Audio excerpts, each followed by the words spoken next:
জুবিন গাৰ্গৰ মৃত্যুত শোকস্তব্ধ হৈ পৰিছে ৰাজ্য আৰু সেই সময়তে BTCত নিৰংকুশ সংখ্যাগৰিষ্ঠতাৰে বিজয় সাব্যস্ত কৰা হাগ্ৰামা মহিলাৰী জুবিন গাৰ্গৰ কাহিলীপাৰাৰ বাসগৃহত উপস্থিত হৈ জুবিন গাৰ্গৰ পত্নী গৰিমা শইকীয়া গাৰ্গক সাক্ষাৎ কৰিলে আৰু জুবিন গাৰ্গৰ প্ৰতিমূৰ্তি হ'ব BTCত এই কথা উল্লেখ কৰিলে আৰু একেটা সময়তে জুবিন গাৰ্গৰ নামত পাৰ্ক হ'ব সেই কথাও হাগ্ৰামা মহিলাৰীয়ে ঘোষণা কৰিলে।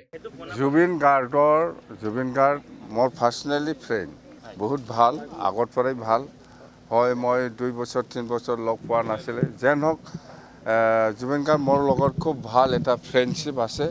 আৰু আজি মই জুবিন গাৰ্গৰ ঘৰত গৈ আছোঁ। এতিয়া খুব দুখ লগা কথা, আমাৰ ইলেকশ্যনত আগত সি মৃত্যু হৈ গ'ল।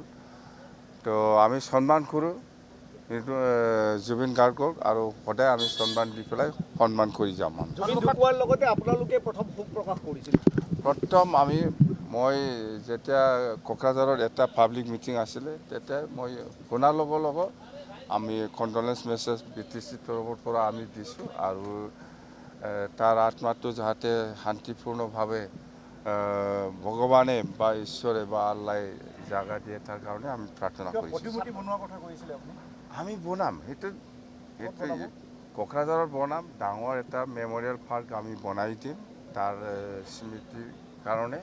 স্মৃতি মানে মেমৰিয়েল পাৰ্ক আৰু তাৰ ষ্টেচু আমি বনাম। CM ছাৰৰ লগত মিটিঙৰ এজেণ্ডা কি হ'ব পাৰে? এজেণ্ডা সেইটোৱেই, আমি ইনভাইটেশ্যন দিম। আমি 3 তাৰিখত ডেট ফিক্স কৰিছোঁ। ইয়াতে আমি CM ডাঙৰীয়াক আমি মাতিবলৈ যাম, ইনভাইটেশ্যন দিবলৈ যাম। কথা সেইটোৱে, বেলেগ নাই। নিৰ্বাচন 15খন আসন BTC।